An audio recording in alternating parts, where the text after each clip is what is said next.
Does Keyshawn beat Tank? Keyshawn beat everybody. Him and Shakur. They can beat up everybody else. However, if I were pushing Keyshawn, I would have another fight or two before I fight Devin, just for experience purposes. And if I was Devin, I would try to jump on it right now before he gets those couple fights, because the more experience he gets, the harder he's going to become to beat. The reason I embarked on this whole thing that I just went into is because he reminds me of Stevenson a little bit, Davis. Their styles are similar. They control the outside with the jab and counters. Good defense. Play it safe. Put some on stanky legs and face first on the mat. And if you're not scared, it just makes yourself look scary. So you're saying he should have just ate, didn't care about the next weigh-in? Boxing analysts have raised concerns about Devin Haney's hesitation in the ring, while Roy Jones Jr. highlights the challenges of adjusting to different weight classes.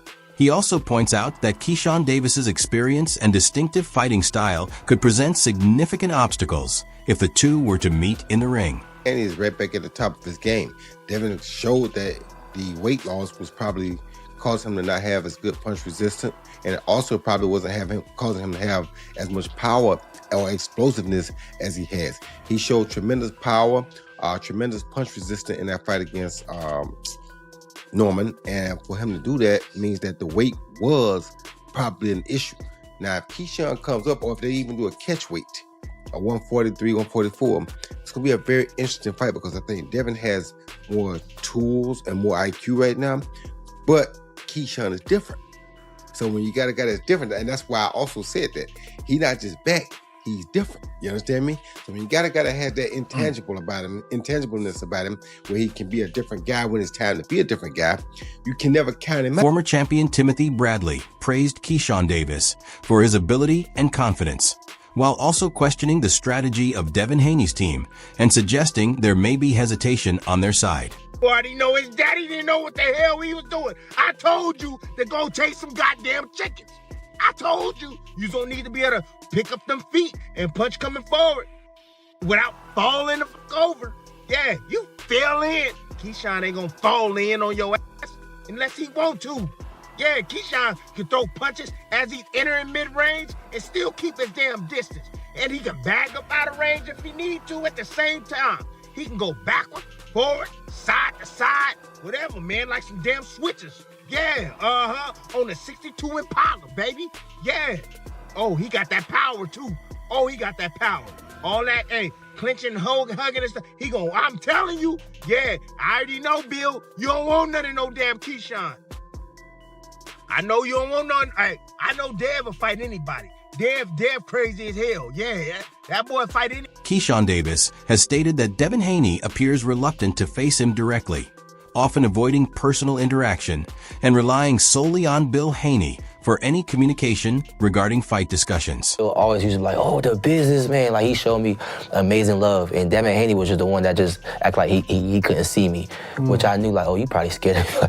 Oh, you probably got something to her. I don't know what it was. But I never seen Bill show me so much love and Devin didn't. Like, it was always like the same thing. But when it came to me, it was different. But now that is weird, because now it's like, damn. Like, I'm gonna be totally honest. Like, one time on Twitter, like back in, just like a little personal, but like, he called me B-word one time on Twitter. And I'm like, you grown as hell, why you even coming at a kid like that? But I'm like, all right, but I respect you differently now, you know? And ever since then, I just looked at them differently, like, okay, bet. When I get myself in a real opportunity, I'm gunning for y'all. Super gunning for y'all. And when I see him at the weigh-ins, I don't remember back then. I just remember him saying that. Right. But I seen him at the weigh-ins for MMA. Bill Haney explained that Keyshawn Davis must fully commit to turning the fight into reality, noting that Davis stepped back from continuing serious negotiations. A lot of people feel like maybe Devin hasn't responded to Keyshawn since, you know, the whole... He did say that he'll take Lil Bruh in any order, but listen, I'm not, listen, it's me. It's me. I'm not paying Keyshawn no attention. You dig? Because listen, every time I talked to him, I told him in his face, I said, you didn't have to fight this fight. You could have talked to me and we could have been making this thing happen, right? He told me, he says, I know. He said, I know. He said, I said, okay, I got you in the DMs. I got the DM on your word on it, right? I said, when you get through fighting, is Devin next? Do you want to fight Devin next? He said, yes. And then he switched over and said he wanted to fight Crocker. I saw I that. said, Crocker? I said, oh yeah, I ain't with you. I said, I'm not with you ever again. Now listen. I said, I'm not. I said, no, I'm not with him. I said, no, I ain't with him, right? He went and did the brick. He did the brick. He went on the tear. I hit him in the DM. I said, do you want to negotiate? Bill Haney pointed out that after Ryan Garcia's recent comeback and title victory, many fans have begun calling for a rematch. More about what the people want. The people were screaming that Ryan is back, that he had a hell of a performance. He has a belt. He's in the same division. Of course, if we went with Mario Barrios, they first with our relationship with the WBC, everybody would have said we was cherry picking. You know what I mean? So the only splash that we could make, and just like you said all the time, is they want us to fight the tough competition, but that's why Devin is Debo. If you fight Ryan, do you need him to be in 24/7, 365 testing? Is that like a no? No. We just need him to test. It's not going to take 365 days to whip his ass. So we don't need him tested for 365. We just need him tested from now until when the fight. Boxing analyst Bernie Thawboxer questioned Bill Haney's role in organizing major fights, encouraging Devin Haney to step in the ring with either Keyshawn Davis or Shakur Stevenson to prove himself at the highest level. Keyshawn or Devin or fighting Shakur or Devin, or Keyshawn, Devin fighting either one of those guys, that's a turned up fight. Him, Tank, that's all that turned up. Feel me? Them is the fights right there. Them is the crest of the crest. People want to see turned up fights. Obviously, Bill Haney's get lots of praises for his matchmaking lately. Obviously with the Terrence Crawford and Canelo, and obviously Devin Haney's career, right? But I think he didn't have no matchmaking with that. He did put that bug in Crawford's ear, but that's it. How far are we gonna go with that? They asked him what made you feel like you could move up to fight, Canelo, and it's I said he put the bug in his ear. That's it. He just put the bug in his ear. Wade Plemons noted that Devin Haney's ongoing exchanges with Ryan Garcia have shifted attention away from pursuing a matchup with Keyshawn Davis. Both guys are champions, unifying on the line, and they've been going back and forth on Twitter the last couple of days. It's been pretty crazy. So let's get into it. We have Ryan first off saying, Haney, if it's time to end you, it's time. You will be erased. I heard you speak in my name. If this is what you want, let's start discussions. Mark my words, you'll never fight again after this. So let that sink in and accept it before you say yes. Not just, hey, I'm going to smoke you again. Hey, you're not on my level. I'm going to beat you pillar to post. He said, I'm going to beat you so bad you never fight again. I'm going to erase you. That's the confidence level Ryan Garcia is coming in. Is that because of his performance versus Mario Barrios, or the performance versus Devin Haney, or just a combination of knowing what he did in the Haney fight and knowing how much better he's gotten since? Former champion Timothy Bradley highlighted Keyshawn Davis's smooth movement and the genuine power behind his punches, explaining how the blend of skill and strength makes him a dangerous opponent. Bradley recalled how Davis predicted he would stop Jermaine Ortiz, and then delivered exactly that outcome with precision. Ortiz attempted various adjustments, including switching stances and changing tempo. Yet each effort was countered as Davis maintained control with sharp timing and accuracy. Bradley emphasized that this awareness and adaptability make Davis a serious challenge for anyone. He added that this same calculated pressure and tactical intelligence could create problems for Devin Haney, especially considering Davis carefully studies opponents and identifies their habits before fight night. Was going to be the next one. Yeah, and he did exactly what he said he was going to do. He was going to stop Ortiz ass, and he stopped his ass. Shit. I thought it was going to be a lot harder than that. He stopped his ass. Keyshawn ran through Ortiz. And Ortiz didn't know what to do. Ortiz was like, ain't nothing working. What can I do? Let me switch southpaw. Bing, bing, bing, bing, bing. Let me go orthodox. Bing, bing, bing. Let me try to get in my rhythm. Bing, bing. Let me try to change guard. Bing, bing, bing, bing. Everything he did, it got taken away from his. And that's the same thing that's gonna happen to freaking Devin Haney. He get in there with Keyshawn Davis. Everything you do. I know your every move, Dev. I know your every move, Dev. Yeah, I do. I do know your every move, Dev. For real. And you don't think Keyshawn know it? Shit, Keyshawn sees it. He see what he can do to get your sons. Talks between Devin Haney and Keyshawn Davis generated major buzz across the boxing community, but the fight never materialized. Both camps publicly discussed terms, and reports indicated that Davis and Bill Haney even met face-to-face, acknowledging that the matchup was possible. Fans eagerly debated potential outcomes, hoping the rivalry would become official. However, analysts cautioned that without signed contracts, speculation holds limited value. They noted that modern fight buildups rarely match the anticipation once seen in historic clashes, such as Floyd Mayweather Jr. versus Manny Pacquiao. Davis has also suggested that Haney seems hesitant when it comes to facing fighters known for aggressive and gritty styles. Contract, you literally seen Keyshawn and Bill Haney agreed to fight each other in person and all this type of stuff, and the fans start getting involved, putting out their own fight predictions, like, yeah, this would happen and I would favor this. You don't see me doing that, and there's a specific reason. I don't waste time. I'm definitely not lazy, but I don't believe in wasted energy. What's the point? What's the point of me wasting my energy and saying 1,000 words? There's 1,000 words that I could say. You know what I mean? Get my Justin Timberlake on, Ego Timberlake, saying 1,000 words, and then I never get a conclusion. What's the point of me putting out, if you notice my channel, I don't put out no fight predictions if it ain't a signed fight. Keyshawn Davis explained that while Bill Haney had shown him respect earlier in his career, Devin Haney's attitude appeared distant. Davis stated that he approached Bill directly to confirm whether a fight would follow his recent wins, yet no formal offer was presented. Davis made it clear he would even move up in weight specifically to face Haney, underscoring his confidence. Despite the public exchanges and rising tension, the fight has yet to happen, leaving fans questioning what ultimately prevented it. According to Keyshawn, he they don't want smoke. And this is why, like I said, this is why I can't get invested in a lot of these new generations back and forth. 47. The only person I'm going to 147 for is Devin Haney. Really? If he just stay at 140, I was going to gun for him too, though. Not going to hold you. Right. But what about Ryan Garcia? He's a champion with a big name. He just sold out. He got a lot of speculation around his name right now. I'm not with Ryan Garcia. Mean? He got a lot of speculation. Like, shit. I just want things to be. What do you think about his performance? It was a good performance. Great one, actually. So he said if he goes to 47, it got to be for Devin Haney. But the problem is, after this interview was conducted, he talking about calling out Lamont Roach.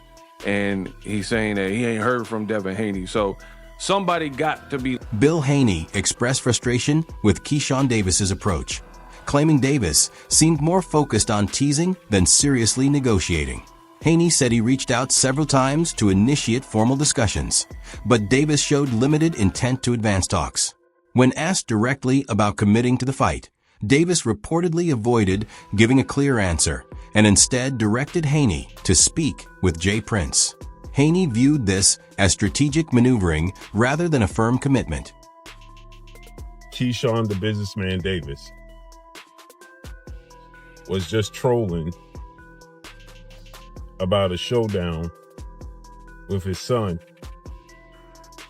first ballot Hall of Famer, undefeated 3-division world champion, former undisputed lightweight, former WBC junior welterweight, and now reigning WBO welterweight world champion, superstar boxer, who is top 5 pound for pound best fighters in the world, and Devin the Dream Haney. 33 wins, no loss, no draw, 15 wins by way of knockout.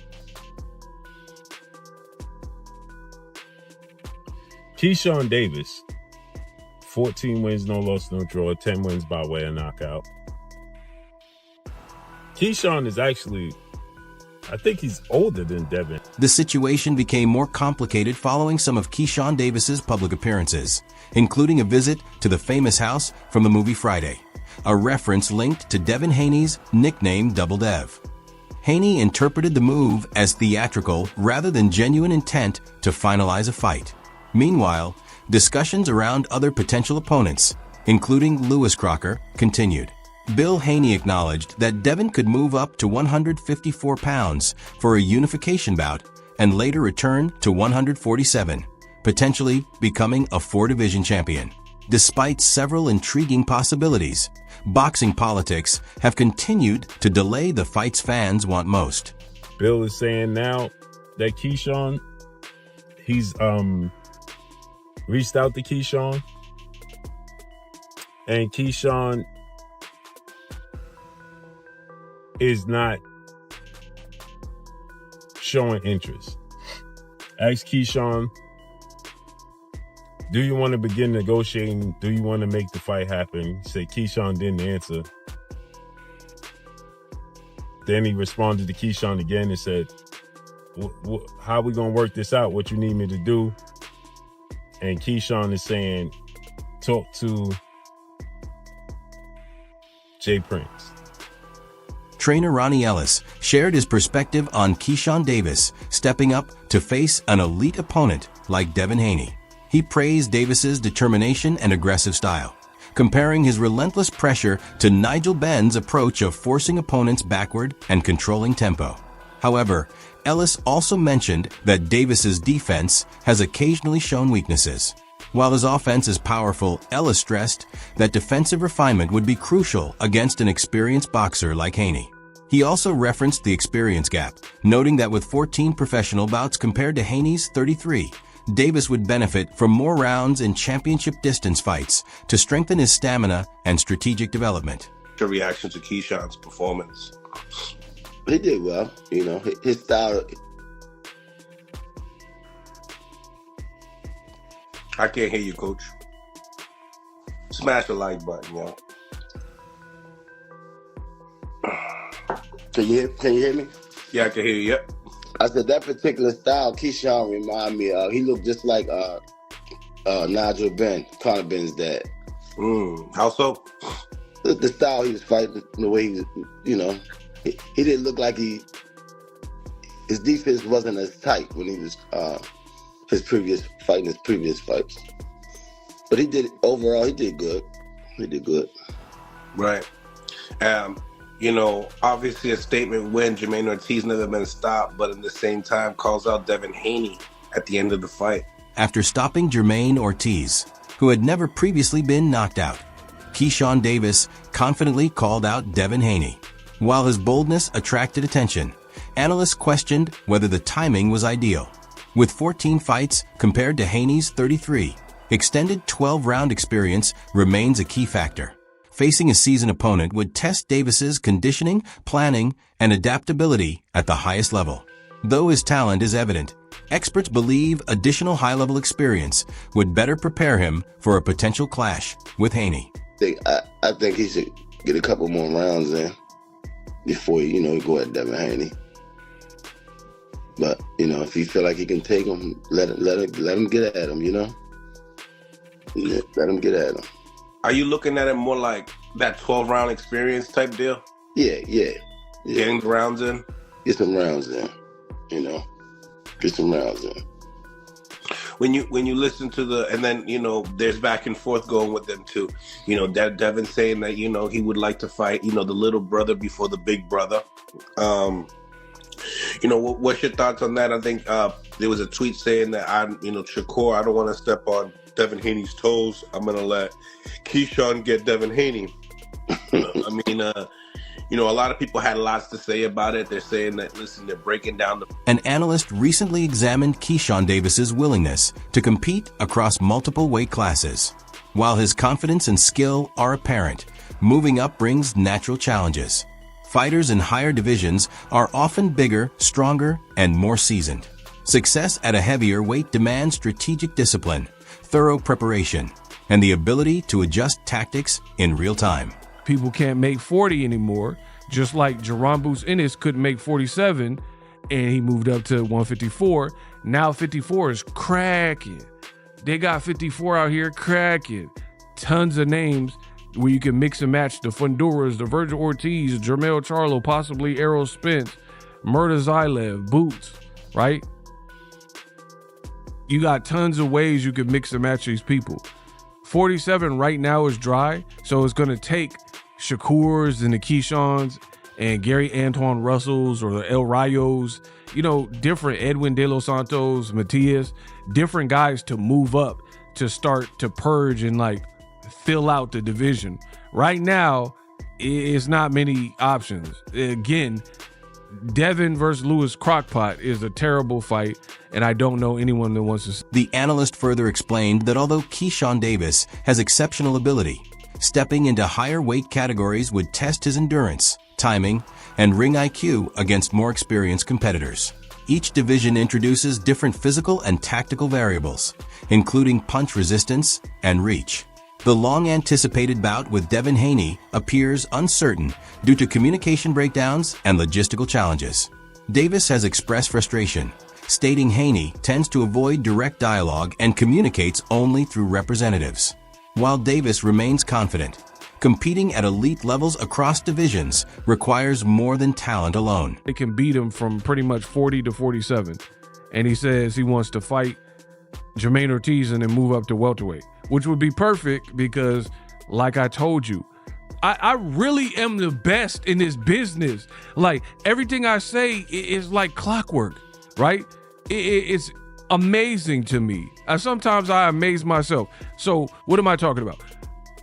I literally just said welterweight is dry. It's a stale, stagnant, horrible division right now. Not too many ways to mix and match the guys.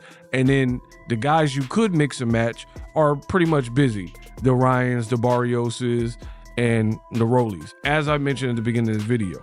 And I told you it's going to require, this is how it works in the sport of boxing. I know because I've been here. That concludes today's video. Stay tuned for more updates, and we'll catch you in the next one.